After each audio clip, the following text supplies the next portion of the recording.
Thank you, Carlos. Congressman, we know that in your home state of South Carolina, where unemployment is just top north of 10%, yes, the Republican governor there, Mark Sanford, has seemed to suggest that he may not take the stimulus money that's offered him. What are your thoughts on that, and what, if anything, have you done to ensure that even if he doesn't want to take the money that's designated for South Carolina, it still will flow into state coffers?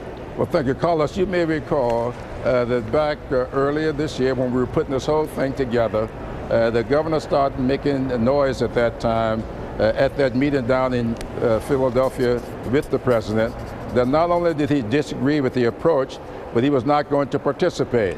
At that time, I prevailed upon my fellow congresspeople to put language in this bill that will allow state legislatures to step in if a governor refused to participate. We did that, and so that's in this legislation. The governor's got until the April the 3rd to decide whether or not he will take the money. He's decided that he will take the money if he can get it on his terms, and that is the White House waive any of its requirements and let him use all of his discretionary money to pay down the debt in South Carolina. That runs contrary to what we're trying to do. We're trying to spend money in communities that are in need, put people back to work, keep people on their jobs, police officers, firemen, etc. And we are not going to go Governor Sanford's way on this. Congressman Clyburn, I'd love you to listen for a moment. We've got a little bit of a quote from Governor Sanford of your home state just today. Yeah. Take a listen, and we'd love you to respond and add a little bit more. We don't think it's a good idea to spend money that you don't have. We don't think it's a good idea to spend money that you don't have at a personal level.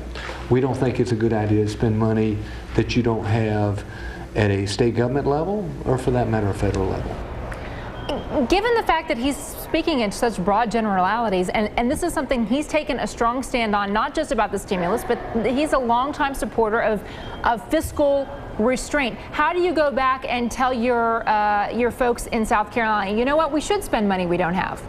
Well, we all believe in fiscal restraint, but let me remind you, those of us who purchase big ticket items like homes, we commit ourselves to pay that debt down in the long term. What we're doing here with this new budget that the president is sending up, he is calling for reform of our budgeting process, and I believe that it's the same kind of way we ought to do our federal budget. We ought to have a capital budget. We ought to amortize certain things over the long term, and I believe when President Obama finishes with his reforms, we will see that kind of budgeting at the federal level.